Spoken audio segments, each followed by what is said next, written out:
Hai, Assalamualaikum warahmatullahi wabarakatuh. Makasih ya sudah mengirimkan pertanyaan melalui inbox di Facebook untuk Faridatul Aini HA. Dan juga buat kalian yang mungkin memiliki pertanyaan yang sama maupun serupa dengan Faridatul, yaitu Faridatul bertanya, kalau untuk masukkan S1 Ekonomi Syariah menuju PGSD melalui jalur RPL, kira-kira berapa tahun lama waktu untuk menempuh pendidikan? Nah, di sini saya memberikan sedikit gambaran ya, bahwa untuk kita ketahui bersama, kalau untuk ekonomi syariah dia itu ada di Fakultas Ekonomi Bisnis, sedangkan PGSD dia berada di Fakultas Keguruan dan Ilmu Pendidikan atau disingkat FKIP. Jadi secara garis besar kita dapat melihat bahwa kalau kita mengambil jalur RPL dengan masukan ijazah dari ekonomi syariah, maka kemungkinan besar itu hanya akan ada pembebasan satu atau dua mata kuliah yang sama saja. Mengapa demikian? Karena ekonomi syariah dan PGSD ini berada di fakultas yang berbeda.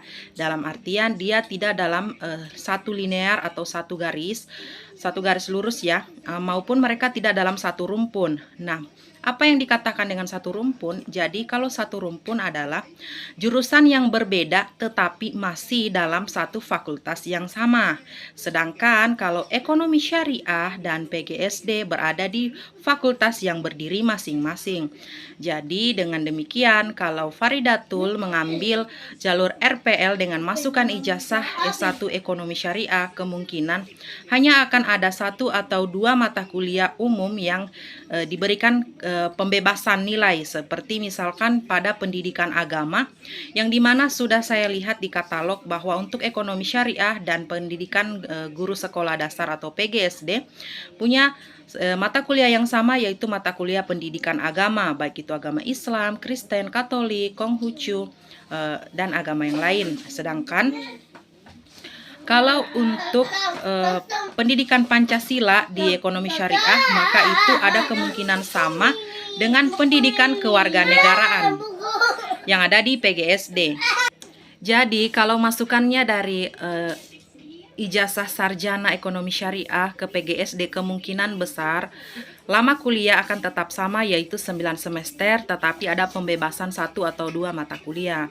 Tapi beda cerita kalau Faridatul mengajukan RPL melalui jalur rekomendasi dari sekolah tempat Faridatul mengajar. Misalkan setelah lulus SMA, Faridatul mengajar di sekolah dasar, di mana Faridatul mengajar beberapa mata pelajaran yang ada di sekolah dasar.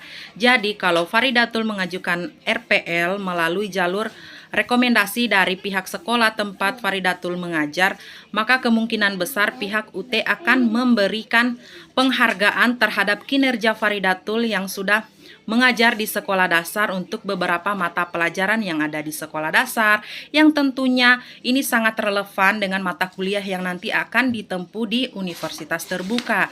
Jadi kemungkinan besar pemangkasan semester akan Faridatul dapatkan jika mendapatkan kasus seperti itu. Oke, buat Faridatul demikian ya, sudah ada gambaran bahwa kalau untuk masukan dari ijazah ekonomi syariah, maka itu hanya kemungkinan besar akan mendapatkan pembebasan satu atau dua mata kuliah. Sedangkan kalau Faridatul mengajukan jalur RPL melalui rekomendasi atau surat rekomendasi dari tempat Faridatul mengajar, misalkan Faridatul sudah mengajar memang di sekolah dasar, karena kalau untuk masuk di PGSD kita harus memiliki surat pengantar dari sekolah tempat kita mengajar ya. Oke, sudah ada gambarannya. Kalau misalkan kita dapat surat rekomendasi dari tempat kita mengajar, maka kemungkinan besar peluang kita untuk mendapatkan pemangkasan semester itu sangat besar. Oke, demikian dari saya. Kalau kalian punya pertanyaan serupa atau mungkin pertanyaan yang lain, silakan tulis di kolom komentar dan nanti akan aku buatkan video penjelasannya ya. Semoga ini dapat membantu buat Faridatul khususnya.